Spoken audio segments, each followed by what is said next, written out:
The woman accidentally picked up a colleague's USB drive and discovered evidence that the boss was a serial killer. At first, she and Jenny thought it was a joke, but unexpectedly, at the end of the workday, they witnessed the boss arguing with a male colleague. In their argument, the mention of the police made the two instantly believe the evidence. Even stranger, the next day, the male colleague mysteriously quit his job, and many people received his distress text messages. The two hurriedly called Anna to go to the male colleague's house, but they found the room in complete disarray, and the male colleague was nowhere to be found. The three of them suspected the killer was searching for the USB drive, so they backed up the contents and threw it out of the window and began investigating secretly. The next day, Jenny sneaked into the office after the boss left, but found that the photo only showed the boss and his father. Even more terrifying, in a photo of an old colleague, they found a strange woman. However, no one would talk about it. In desperation, they turned to the cleaning staff and learned that the woman was Kelly, a friend of the boss, who had already passed away. Meanwhile, Anna directly asked the boss about the reason behind the argument and learned that it was just because the male colleague had been smoking at work.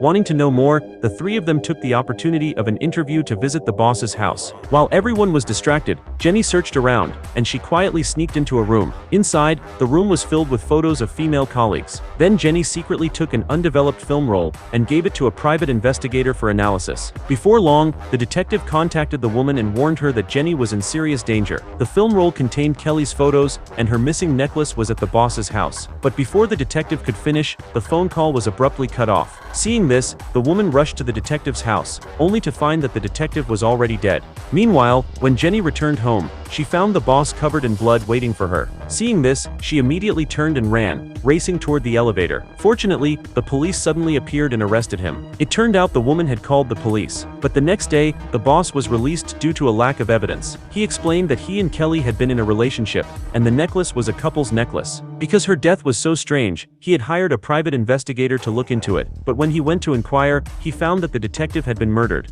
Meanwhile, Anna was about to head home after work, but suddenly noticed that the decoration in the supervisor's office was Kelly's necklace. Just then, the supervisor suddenly appeared and knocked her unconscious.